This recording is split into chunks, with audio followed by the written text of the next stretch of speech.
Subscribe करिए beyond सोच channel को और बेल आइकन को दबाइए ताकि लेटेस्ट इन्फॉर्मेटिव वीडियो सबसे पहले देखने के लिए।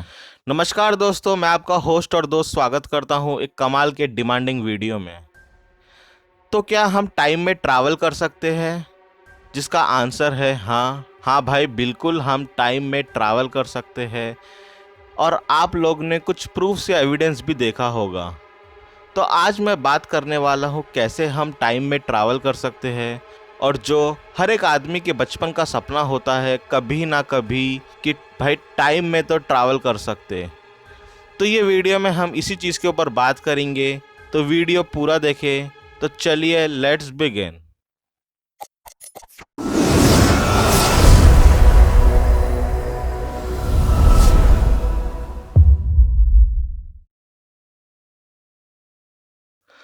तो व्हाट इज टाइम? टाइम क्या है? तो भाई टाइम एक इंडेफिनाइट कंटिन्यूस प्रोसेस है किसी भी एक पास्ट, प्रेजेंट या फ्यूचर इवेंट का। समय में सफ़र करना या टाइम ट्रैवल करना पॉसिबल है, और हम सब लोग अभी टाइम में ट्रैवल भी कर रहे हैं। जी हाँ, हम टाइम में ट्रैवल कर रहे हैं। चलो समझते हैं कैसे।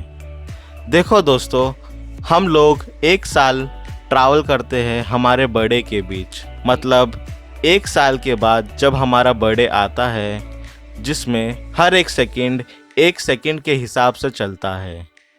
तो कुछ 100 साल पहले फेमस साइंटिस्ट जिसे हर एक आदमी जानता है, एल्बर्ट आइंस्टाइन, उन्होंने एक आइडिया के साथ आए थे जो था हाउ टाइम वर्क्स, जिस थ्योरी को आज थ्योरी ऑफ रिलेटिविटी के नाम से भी जाना जाता है। तो ये थ्योरी में एल्बर्ट आइंस्टाइन बोलते हैं we can travel in time. हाँ, वो खुद बोलते हैं time travelling is possible, but how? तो उनके थ्योरी के हिसाब से मालूम चलता है, suppose we are travelling at a speed of light. अगर मैं सिंपल में बोलूँ तो अगर हम फास्ट ट्रैवलिंग करते हैं तो हम टाइम को स्लो एक्सपीरियंस करने लगते हैं, because time and speed are inversely proportional. अगर स्पीड फास्ट होगा तो टाइम स्लो होगा, अगर टाइम फास्ट होगा तो स्पीड स्लो होगा।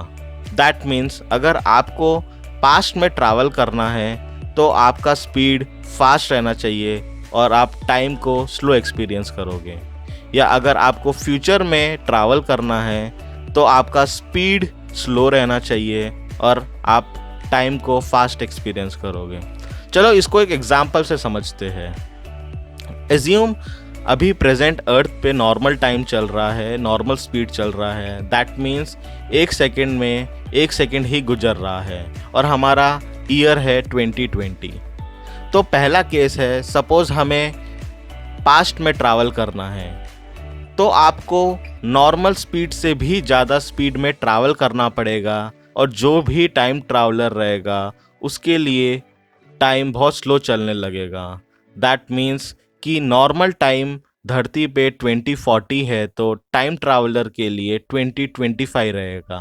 केस 2, सपोज आपको फ्यूचर में ट्रैवल करना है, तो आपको नॉर्मल स्पीड से भी स्लो स्पीड में ट्रैवल करना पड़ेगा, और जो भी टाइम ट्रैवलर रहेगा उनके लिए टाइम बहुत फास्ट एक्सपीरियंस करेगा। तो सपोज अगर नॉर्मल टाइम तब 2025 है तो टाइम ट्रैवलर के लिए वो ईयर 2040 रहेगा। तो ये था थ्योरी ऑफ रिलेटिविटी, जिससे कुछ साइंटिस्ट ने प्रूव करने की कोशिश करी with the help of small experiment. तो उन्होंने 2 क्लॉक को लिया, जिसमें पहला क्लॉक धरती पर रख दिया और दूसरा क्लॉक को एक एरोप्लेन में रखा जो अर्थ के डायरेक्शन में रोटेट करता है, और उसको उड़ा दिया गया। एंड ये नोटिस किया कि जो क्लॉक एरोप्लेन में था उसके फास्ट स्पीड की वजह से वो क्लॉक ने टाइम को स्लो एक्सपीरियंस किया, और धरती पे और जो एरोप्लेन में जो क्लॉक था उसके बीच में कुछ गैप देखने मिला। और एक गज़ब की बात बताता हूँ, जीपीएस, ग्लोबल पोजीशनिंग सिस्टम। अगर आपको जानना है कैसे जीपीएस काम करता है, उसका वर्किंग एनालिसिस क्या है, तो आप हमारे प्लेलिस्ट में जाके सर्च कर सकते हो। और ऐसे ही यूनिक इन्फॉर्मेटिव वीडियो के लिए बियॉन्ड सोच को सब्सक्राइब करना ना भूलें। तो हाँ, अगर हम बात करें जीपीएस की, जिसे हम डेली कहीं ना कहीं यूज़ करते हैं, जैसे कि गूगल मैप्स, तो ये जीपीएस सैटेलाइट्स जो होते हैं वो अर्थ के ऑर्बिट के चक्कर काटते हैं, वो भी at the speed of 14,000 kilometre per hour, जो एक एक्चुअली नॉर्मल स्पीड से भी बहुत ज़्यादा है। तो जैसे थ्योरी ऑफ रिलेटिविटी के हिसाब से अगर हम स्पीड में ट्रैवल कर रहे हैं तो हमें टाइम भी स्लो एक्सपीरियंस करने मिलेगा। उसी तरह ये जीपीएस सैटेलाइट भी 14,000 किलोमीटर के आर से जब चलता है तो उसे टाइम भी स्लो एक्सपीरियंस करने मिलता है, जिसके वजह से जो अर्थ का जो टाइम है और जो जीपीएस सैटेलाइट का टाइम है उसके बीच डिफरेंस आ जाता है। पर हमारे कुछ साइंटिस्ट कुछ ऐसे कैलकुलेशंस के हिसाब से उसे कंसिस्टेंटली अपडेट करते रहते हैं ताकि जीपीएस के हेल्प से हमें एक्यूरेट पोजीशन मिल सके। तो आप अभी सोचने बैठ गए होंगे, भाई जब सुपरमैन और शक्तिमान लाइट से ज़्यादा स्पीड जा सकता है तो मैं क्यों नहीं। तो भाई उसे भी समझते हैं। सपोज आप लाइट जितना स्पीड तो नहीं पर उसका 10% स्पीड से भी ट्रैवल करते हो, तो पहला ये होगा कि आप अंधे हो जाओगे, क्योंकि जब भी किसी ऑब्जेक्ट पे लाइट फोकस करता है तो वो लाइट आपके रेटिना में भी आता है और वो ऑब्जेक्ट आपके ब्रेन तक प्रोसेस होता है। और जैसे ही आप अगर स्पीड में ट्रैवल करोगे तो आपका ब्रेन बहुत सारे इन्फॉर्मेशन कलेक्ट करने लगेगा और जब प्रोसेस करने बैठेगा तो उसे ब्लर इमेज मिलेगा instead of clear and sharp image, तो जिसकी वजह से आप पार्शली ब्लाइंड भी हो सकते हो।